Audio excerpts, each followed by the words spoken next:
Hello, ഇന്നത്തെ video കുറച്ച് സ്പെഷ്യലാണ്. ഒരു സ്പെഷ്യലായിട്ടുള്ളൊരു ഊണിൻ്റെ സ്പെഷ്യൽ എന്നതിനേക്കാൾ ഉപരി ഒരു കുറേ നാളത്തെ ഒരു കൊതിയുടെ ഇങ്ങനെ കറികളൊക്കെ ഉണ്ടാക്കി പൊതി കെട്ടി കഴിക്കണമെന്നുള്ള ഒരു കൊതിയുടെ വിശേഷങ്ങളാണ് ഇന്ന് പറയാനുള്ളത്.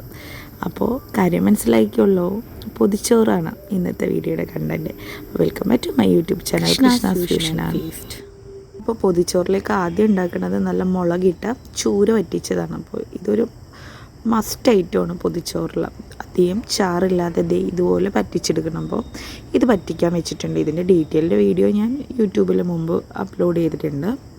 അപ്പോൾ ഇനി ഉണ്ടാക്കാൻ പോകുന്നത് കൂർക്ക മെഴുക്ക് വരട്ടിയാണ്. അതിന് വേണ്ടിയിട്ട് എണ്ണ ചൂടായി വരുമ്പോൾ കടുക് പൊട്ടിച്ചു അതിനകത്തേക്ക് ഉള്ളി, വെളുത്തുള്ളിയും വറ്റൽമുളകും കൂടി ചതച്ച് അതൊന്ന് വഴറ്റിയെടുക്കാം. അത് വഴണ്ട് വരുമ്പോൾ കറിവേപ്പിലയും ഇട്ട് ഒരു നുള്ള് മഞ്ഞൾപ്പൊടിയൊക്കെ ഇട്ട് മിക്സ് ചെയ്ത് കൊടുക്കാം. കൂടെ തന്നെ ഉള്ളിക്ക് ആവശ്യമായ ഉപ്പും കൂടി ചേർത്ത് കൊടുക്കാം.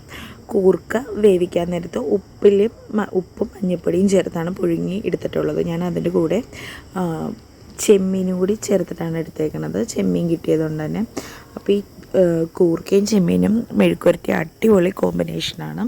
പൊതിച്ചോറ് ഉണ്ടാക്കുമ്പോൾ എല്ലാവരും പറ്റുമെങ്കിൽ ഒന്നില്ലെങ്കിൽ കൂർക്ക അല്ലെങ്കിൽ ഉരുളക്കിഴങ്ങ് മെഴുക്ക് വരട്ടി ഉൾപ്പെടുത്താൻ നോക്കണം. കാരണം വേറെ മെഴുക്ക് വരട്ടീനെ വെച്ച് നോക്കുമ്പോൾ കൂർക്ക, ഉരുളക്കിഴങ്ങ് മെഴുക്ക് വരട്ടിയൊക്കെ പൊതിച്ചോറിന് അടിപൊളി കോമ്പിനേഷനാണ്. അപ്പോൾ എല്ലാവരും പൊതിച്ചോറ് ഉണ്ടാക്കുന്ന ടൈമിൽ കൂർക്ക അല്ലെങ്കിൽ ഉരുളക്കിഴങ്ങ് വെച്ചിട്ട് മെഴുക്ക് വരട്ടി ഉണ്ടാക്കാൻ നോക്കാം. അപ്പോൾ അതെ, നമ്മുടെ കൂർക്ക മെഴുക്ക് വരട്ടി റെഡി ആയിട്ടുണ്ട്. അടിപൊളിയാണ്. പൊതിച്ചോറിനല്ലാതെ ചോറിനൊരു അടിപൊളി ഓപ്ഷനാണ് ഇതുപോലെ കൂർക്കയും ചെമ്മീനും ചേർത്ത് മെഴുക്ക് വരട്ടി. അതിനുശേഷം ഉണ്ടാക്കിയ ഒരു ഐറ്റമാണ് കക്ക പീര ഫ്രൈ. അപ്പോൾ ഇതിൻ്റെ ഡീറ്റെയിൽഡ് ആയിട്ടുള്ളൊരു റെസിപ്പി വീഡിയോ ചെയ്യാം. അടിപൊളി ടേസ്റ്റാണ്. പക്ഷേ ഇതുണ്ടാക്കിയെങ്കിലും പൊതിച്ചോറിൽ പൊതി ഇട്ടാൻ നേരത്ത് മറന്നുപോയി.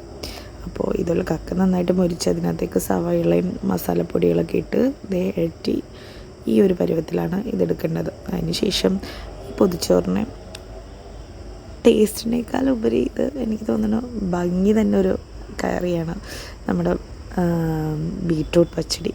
നമ്മൾ സദ്യക്കൊക്കെ ഇതിങ്ങനെ കാണുമ്പോൾ ഇലയിൽ കാണുമ്പോൾ എനിക്ക് ഭയങ്കര ഇഷ്ടമാണ്. ആ വാഴയിലയുടെ ഗ്രീൻ കളറിൽ ഇതിൻ്റെ ഒരു പിങ്ക്, പിന്നെ ടേസ്റ്റും ഇഷ്ടമാണ്. അപ്പോൾ അത് പച്ചടിയും കൂടി ഉണ്ടാക്കിയിട്ടുണ്ട് പൊതിച്ചോറിന് വേണ്ടിയിട്ട്.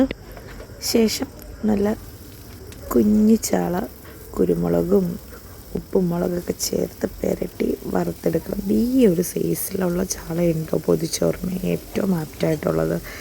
അപ്പോൾ അതും നന്നായിട്ട് ഇതുപോലെ വറുത്തെടുക്കാം. ചാള ഈ ഒരു പരുവാകുമ്പോഴേക്കും നമുക്ക് എടുക്കാം. നന്നായിട്ട് മുരിഞ്ഞിട്ടുണ്ട്. ഇനി അതിന് ശേഷം നമുക്ക് മുട്ട ഓംലേറ്റ്, അതിപ്പോൾ റെസിപ്പി പറയേണ്ട ആവശ്യമില്ലല്ലോ. അതിന് ശേഷം ഇല ഇതുപോലെ വാട്ടിയെടുക്കണം. ഫ്ലെയിം ഒന്ന് ചെറുതാക്കി വെച്ചിട്ട്. എൻ്റെ അമ്മ ഇപ്പം തന്നെ നാവിൽ കൊതി വന്നതേ. അപ്പോൾ നമ്മുടെ എല്ലാ ഐറ്റംസും കൊണ്ടുവന്ന് പൊതി കെട്ടാൻ റെഡിയാക്കി മേശപ്പുറത്ത് വെച്ചിട്ടുണ്ട്. ചോറ്, നല്ല ചൂട് ചോറ്, കുത്തിരി ചോറ് തന്നെയാണ് ഏറ്റവും അടിപൊളി. പൊതിച്ചോറിന് എനിക്ക് ഈ വോയിസ് ഓവർ ചെയ്യുമ്പോൾ വായിലിങ്ങനെ കൊത്തി വന്നുകൊണ്ടിരിക്കുന്നതാണ്. ഉച്ചയ്ക്ക് കഴിച്ചതാണെങ്കിൽ ഇപ്പോഴും. അപ്പോൾ അതെ, എല്ലാ കറികളും ഇങ്ങനെ നിരത്തി വെച്ചിട്ടുണ്ട്. ഇലയിട്ടു അതിനകത്തേക്ക് ചോറിട്ട് കൊടുത്തു. ചൂട് ചോറ് തന്നെ വേണേ. അതിനുശേഷം നമ്മുടെ പറ്റിച്ചെടുത്ത ചൂര മുളകിട്ടത് വിളമ്പി. അതിന് ശേഷം കൂർക്ക പച്ചടി, ബീട്രൂട്ട് പച്ചടി, മീൻ വറുത്തത്, ചാള വറുത്തത്, പിന്നെ ഇത് കാന്താരിയും ചെമ്മീനും കൂടി അച്ചാറിട്ടത്. പിന്നെ നമ്മുടെ പൊതിച്ചോറിൽ ഒരിക്കലും സ്കിപ്പ് ചെയ്യാൻ പറ്റാത്ത ഐറ്റം മുട്ട ഓംലേറ്റ്. അതിന് ശേഷം നമ്മുടെ തേങ്ങയും പുളിയും ഉള്ളിയും വറ്റൽമുളകൊക്കെ കൂടി ചേർത്ത ഉണ്ടച്ചമ്മന്തി. അപ്പോൾ അതേ പൊതിച്ചോറ് സെറ്റായിട്ടുണ്ട്.